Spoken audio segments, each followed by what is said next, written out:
Hi friends, good morning. Welcome back to my channel. ಎಲ್ಲರೂ ಹೇಗಿದ್ದೀರಾ? ನಾನು ಕೂಡ ಚೆನ್ನಾಗಿದ್ದೀನಿ. ನಮ್ಮ ಸ್ವೀಟಿ ಇಡ್ಲಿ ಸಾಂಬಾರು ತುಂಬ ಚೆನ್ನಾಗಿದೆ ಅಂತ ತಿಂತಾ ಇದ್ದಾಳೆ ನೋಡಿ. ಬೆಳಗ್ಗೆನೇ ಮೊಟ್ಟೆ ತಿಂದಿದ್ದಾಳೆ. ನಾನಿವಾಗ ಇಡ್ಲಿ ತಿಂತಾಯಿದ್ದೆ. ಸೊ ಅವಳಿಗೂ ಸಾಂಬಾರು ಟೇಸ್ಟ್ ಅನ್ನಿಸ್ತೇನೋ, ಸೊ ಅವಳು ಕೂಡ ಇಡ್ಲಿ ಬೇಕು ಅಂತ ತಿಂತಾ ಇದ್ದಾಳೆ. ಯಾವತ್ತೂ ತಿನ್ನಲ್ಲ ಅವಳು, ಇಡ್ಲಿ ದೋಸೆ ತಿನ್ನೋದೇ ಇಲ್ಲ. ಇವತ್ತು ಸಾಂಬಾರಿಗೋಸ್ಕರ ತಿಂತಾ ಇದ್ದಾಳೆ.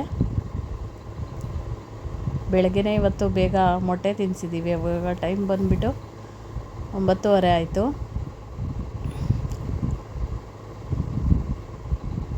ಸಾಂಬಾರು ತಿಂತಾ ಇದ್ದಾಳೆ. ಕೆಲವೊಂದು ಟೈಮಲ್ಲಿ ಅವಳಿಗೆ ಎಷ್ಟು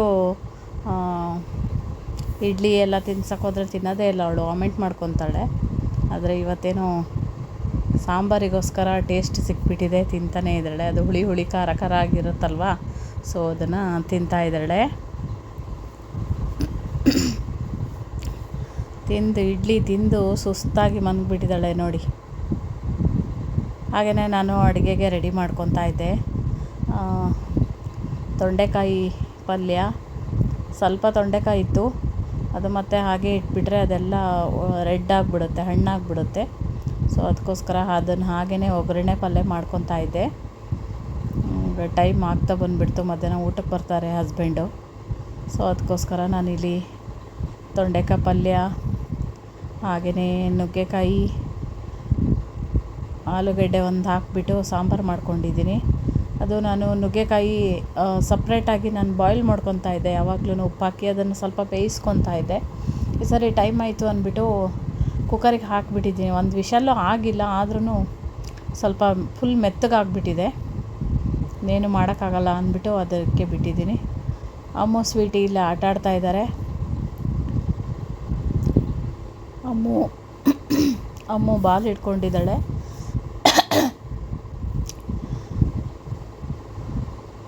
ಸ್ವೀಟಿಗೆ ಯಾರು ಅವಳು ವಸ್ತು ತೊಗೊಳ್ಬಾರ್ದು. ಬಾಲ್ ತೊಗೊಂಡ್ರೆ ಅದೂ ಬೇಕು, ಗೊಂಬೆ ತೊಗೊಂಡ್ರೆ ಅದೂ ಬೇಕು. ಏನಾದ್ರು ತೊಗೊಳ್ರಿ ಅವಳು ವಸ್ತುನ, ಬೇಕಾದ್ರೆ ಅಲ್ಲೇ ಬಿದ್ದಿರಲಿ, ಸುಮ್ಮನೆ ಇರ್ತಾಳೆ. ಯಾರಾದರೂ ತೊಗೊಂಡ್ರೆ ಮಾತ್ರ ಅದು ಅವಳಿಗೆ ಬೇಕು ನೋಡಿ. ಅವಳ ಹತ್ರ ಜಗಳ ಮಾಡ್ತಾ ಇದ್ದಾಳೆ. ಅವಳು ಬಾಲ್ ಬೇಕು ಅವಳಿಗೆ.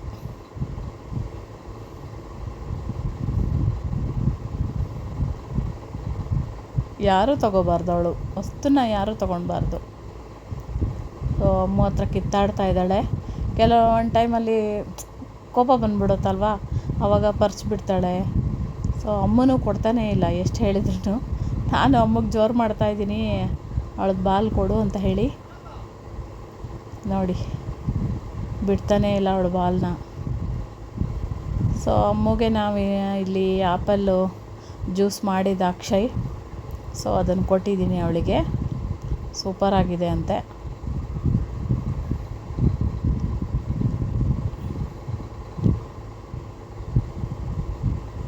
ಅಮ್ಮು ಸಂಡೇ ಅವ್ರ ಮನೆಗೆ ಹೋಗ್ತಾಳೆ ಅನಿಸುತ್ತೆ, ಗೊತ್ತಿಲ್ಲ.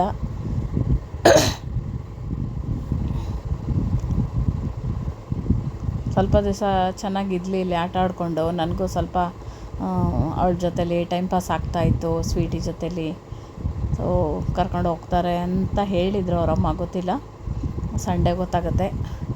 ಸ್ವೀಟಿ ಸುಮ್ಮನೆ ಟೊಮೊಟೊ ಅವಳಿಗೆ ಎಷ್ಟು ಕೊಡ್ತಾನೇ ಇರಬೇಕು. ಟೊಮೊಟೊ ಕಟ್ ಮಾಡಿದಾಗೆಲ್ಲ ಟೊಮೊಟೊ ಹಠ ಮಾಡ್ತಾಳೆ. ಸೊ ಅದು ತಿಂದರೆ ವಾಮಿಂಟ್ ಮಾಡ್ತಾಳೆ ಕೆಲವೊಂದು ಟೈಮಲ್ಲಿ. ಸೊ ಅದಕ್ಕೋಸ್ಕರ ಸೊ ನಾನಿಲ್ಲಿ ಸಾಯಂಕಾಲ ಸ್ನಾನ ಎಲ್ಲ ಮಾಡಿಕೊಂಡು ರೆಡಿಯಾಗಿ ಕೂತ್ಕೊಂಡಿದ್ದೀನಿ. ಸೊ ತರಕಾರಿ ನಮ್ಮನೆಯವರಿಗೆ ಇವಾಗ ಬೇಸಿಗೆ ಬಂತಲ್ವ, ಸೊ ಹಾಗಲಕಾಯಿ, ಬಾಳೆಕಾಯಿ ಹಾಕಿ ಒಂದು ಗಟ್ಟಿ ಗ್ರೇವಿ ಥರ ಮಾಡ್ಕೊತಾರೆ. ಸೊ ಹಾಗಲಕಾಯಿ ತಿನ್ನಬೇಕಲ್ವ, ಇವಾಗೆಲ್ಲ ಕಹಿ ತಿನ್ನಬೇಕು, ಸ್ವಲ್ಪ ಸೆಕೆಗಾಲ. ಸೊ ನಾನು ಸ್ನಾನ ಎಲ್ಲ ಮಾಡ್ಕೊಂಡು ಅಮ್ಮಗೂ ಸ್ನಾನ ಎಲ್ಲ ಮಾಡಿಸಿ ಹಾಗಲಕಾಯಿ, ಬಾಳೆಕಾಯಿ ಹಾಕಿಬಿಟ್ಟು, ಹಾಗೆಯೇ ಅವರಿಗೊಂದು ಸ್ವಲ್ಪ, ಅವರಿಗೆ ಅಂತಲ್ಲ ನನಗೂ ಬೇಕಾಗುತ್ತೆ. ಸೊ ಅದಕ್ಕೋಸ್ಕರ ಕಟ್ ಮಾಡ್ಕೊಳ್ತಾ ಇದ್ದೆ. ಅಕ್ಷಯ್ಗೆ ಕಾಫಿ ಮಾಡಿಕೊಟ್ಟಿದ್ದೀನಿ.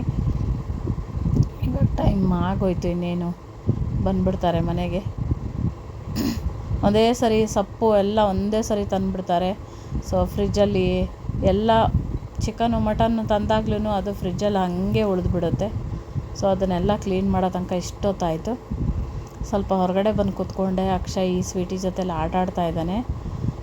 ನಮಗೆ ಸ್ವಲ್ಪ ಹೊರಗಡೆ ಜಾಗ ಇರೋದ್ರಿಂದ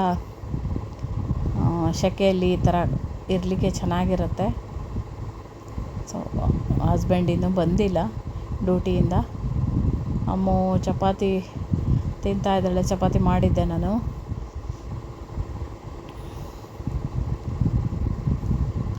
ಸೊ ಇಲ್ಲಿ ತಣ್ಣಗೆ ಗಾಳಿ ಬೀಸ್ತಾ ಇದೆ. ಸ್ವೀಟಿ, ಅಕ್ಷಯ್, ನಾನು ಎಲ್ಲರೂ ಕುತ್ಕೊಂಡಿದ್ದೀವಿ. ನಾನು ಅಡುಗೆ ಎಲ್ಲ ಮಾಡಿ ಬಂದು ಕುತ್ಕೊಂಡಿದ್ದೆ.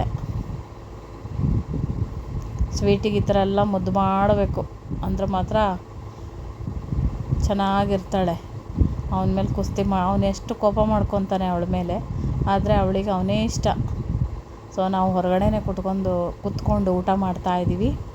ನಾನಿಲ್ಲಿ ಚಪಾತಿನ ಸ್ವಲ್ಪ ಗಟ್ಟಿ ಈ ಉತ್ತರ ಕರ್ನಾಟಕ ಸ್ಟೈಲಲ್ಲಿ ಗಟ್ಟಿ ರೊಟ್ಟಿ ಮಾಡ್ತಾರಲ್ಲ ಆ ಥರ ಮಾಡಿಕೊಂಡು, ಸೊ ಕರೆಂಟ್ ಇಲ್ಲ, ಹಾಗೆ ಕೂತ್ಕೊಂಡು ಊಟ ಮಾಡ್ತಾಯಿದ್ವಿ. ಕರೆಂಟ್ ಹೋಗಿಬಿಟ್ಟಿದೆ. ಎಷ್ಟೊತ್ತಾಯಿತು ಬಂದೇ ಇಲ್ಲ.